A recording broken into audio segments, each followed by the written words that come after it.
Hola y bienvenidos a este análisis. Hoy tenemos un objetivo muy claro entre manos.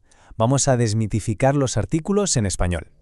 Queremos descifrar de una vez por todas el código de esas trampas de traducción que nos hacen tropezar constantemente, sobre todo si tenemos el portugués como referencia.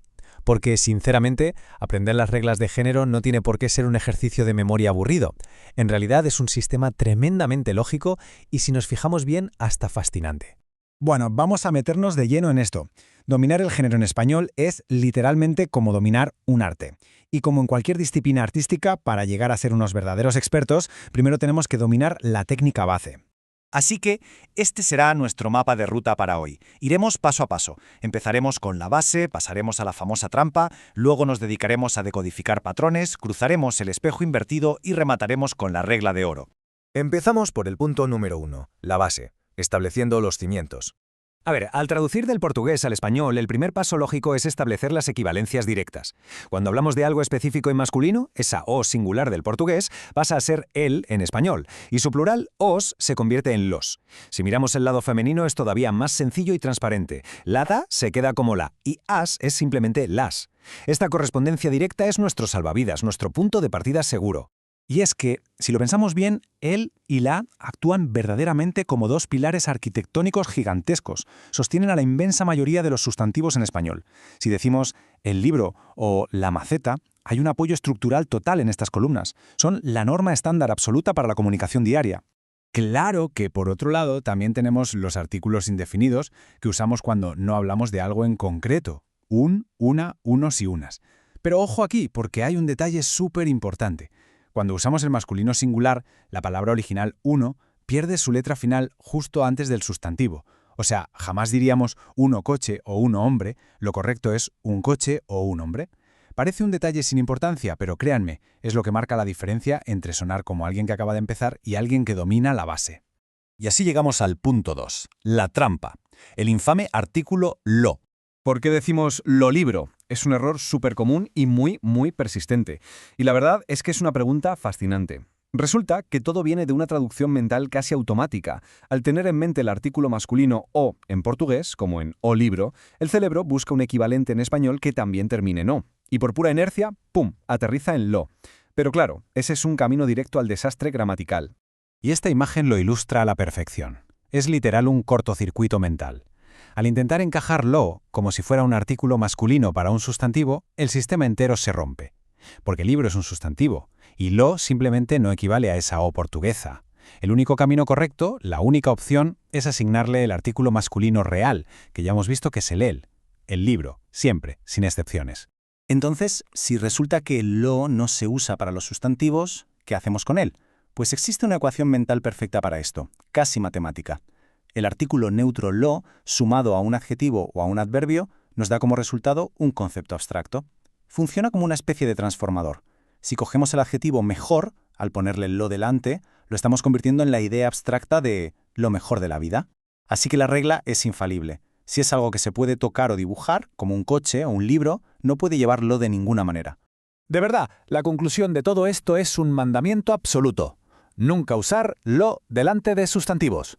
Grabemos esta frase a fuego en nuestra mente porque es la única manera de quitarse esta mala costumbre de encima para siempre. Bueno, pasamos al punto número 3, decodificando patrones. Ya hemos dejado atrás los artículos básicos, así que ahora toca mirar un poco más de cerca la anatomía de las palabras para descubrir su género. Y hay un contraste clarísimo entre dos bandos. Por un lado, tenemos el patrón masculino, que domina las palabras terminadas en o, pero que curiosamente incluye palabras de origen griego terminadas en ma, como el problema o el sistema. También engloba los días de la semana y los colores. Por otro lado, en el bando femenino, reinan las palabras terminadas en a, y todas esas que expresan acción o cualidad, como las que acaban en ción, sion, dad y tad. Por ejemplo, la canción, la libertad. ¿Y saben qué es lo mejor? Que interiorizar estos patrones funciona como un auténtico motor de clasificación en nuestra cabeza. En lugar de estar perdiendo el tiempo memorizando listas interminables de palabras sueltas, solo tenemos que recordar estas terminaciones. Haciendo eso, el 90% de nuestro vocabulario se clasifica solo, de forma automática. Es un atajo cognitivo de verdad increíblemente eficaz. Aunque, bueno, sí tenemos que mencionar una pequeña y curiosa excepción, que se conoce como la regla eufónica.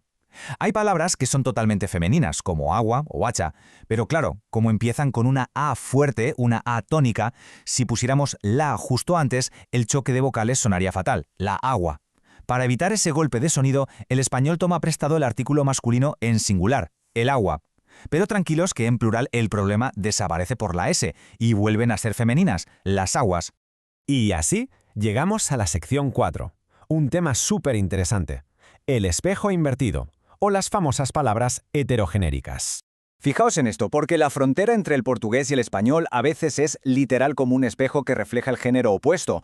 Son las clásicas palabras trampa. Al cruzar la frontera de un idioma a otro, su género se invierte por completo. Lo que en la cabeza de un hablante de portugués es 100% masculino, en español resulta ser femenino, y al revés. Es de locos.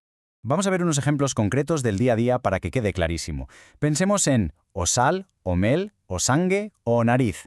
Todas estas llevan el artículo masculino o en portugués. Sin embargo, al pasarlas al español, hacen magia y se transforman al femenino. La sal, la miel, la sangre, la nariz.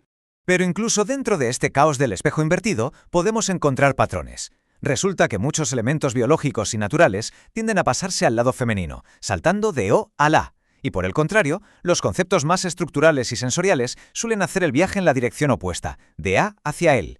Por ejemplo, aponte se convierte en el puente, ador pasa a ser el dolor y a árbole florece como el árbol. Requiere un cambio de mentalidad total.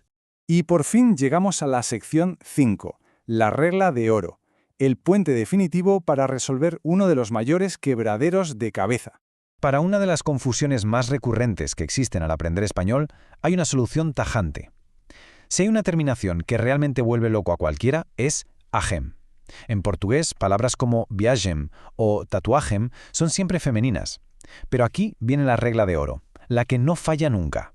Al pasarlas al español, este puente del age las convierte estrictamente en masculinas.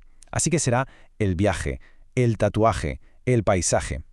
Aplicar esta simple regla va a inclinar la balanza completamente a favor de una fluidez sin errores. En resumen, todo lo que hemos explorado hoy nos ayuda a construir un mapa mental sólido sobre el género. Tenemos el terreno de él, con sus reglas y sus inversiones en el espejo, el dominio del la, con sus terminaciones tan características, y por supuesto la zona restringida del lo, con su fórmula abstracta y estricta. Interiorizar este mapa en nuestra cabeza es como tener la llave maestra de todo el idioma. Así que, llegados a este punto, la pregunta que nos queda hacer es: ¿cómo va a cambiar todo esto nuestra manera de hablar y entender el español a partir de hoy? Porque ya sabemos que la teoría está muy bien, pero el aprendizaje real ocurre ahí fuera, en la práctica. El reto ahora es coger este decodificador que hemos construido, esquivar la trampa del lo, cruzar con seguridad el puente del aje y aplicar estos patrones la próxima vez que hablemos con alguien. Cuando estructuramos el conocimiento con esta lógica, las dudas desaparecen y la fluidez sale de forma natural. Ha sido un auténtico placer acompañarles en este análisis. Ahora toca salir y ponerlo a prueba.